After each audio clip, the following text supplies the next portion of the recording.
cannot run a modern economy on wind farms and solar panels. It's a pity that you can't, but you can't. But the argument always is that you can't really supply baseload power from renewable energies.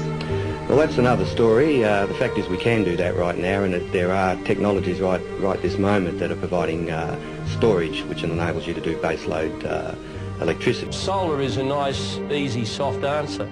There's this vague idea in the community that solar doesn't cost anything and it can solve the problem. It can't. It can't replace baseload power generation by power stations.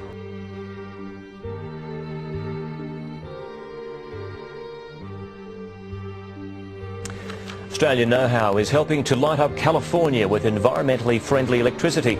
Energy company Ausra has switched on America's first new solar plant in more than 20 years, and they had some star power to help. Harnessing the power of the sun thanks to rows of mirrors, water in pipes and some Aussie know-how.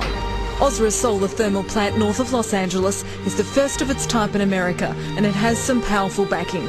California Governor Arnold Schwarzenegger switching on the final line of mirrors to create clean, abundant energy.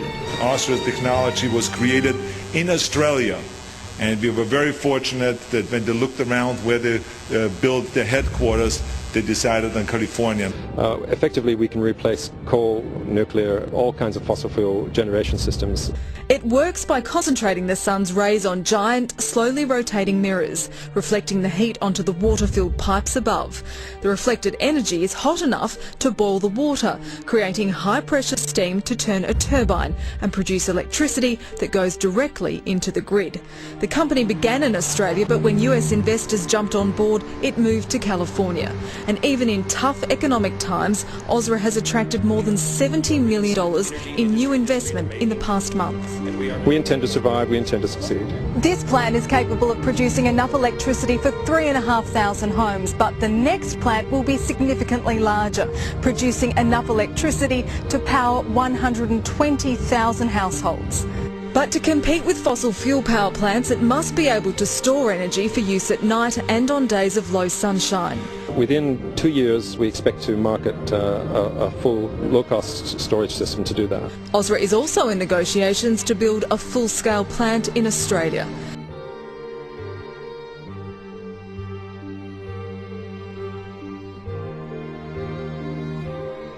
There is no way on God's earth that you can have a solar-powered steel mill, just as there's no way on this earth you can have a wind-powered manufacturing plant. And anyone who thinks otherwise is delusional.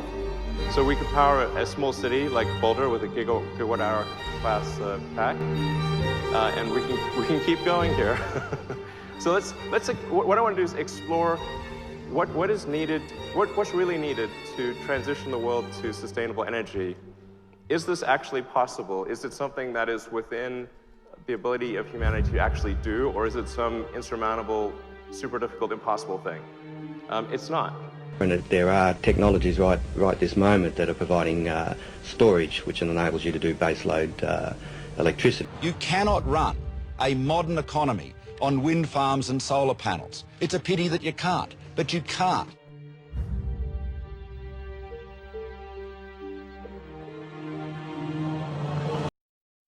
Coal subsidies are costing U.S. and Australian taxpayers billions of dollars a year, according to a new report.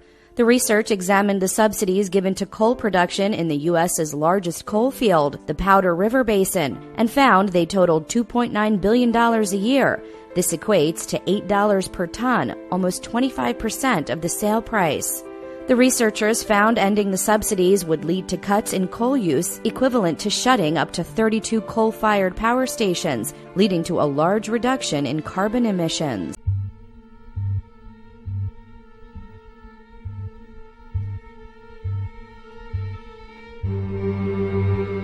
You cannot run a modern economy on wind farms and solar panels. It's a pity that you can't, but you can't.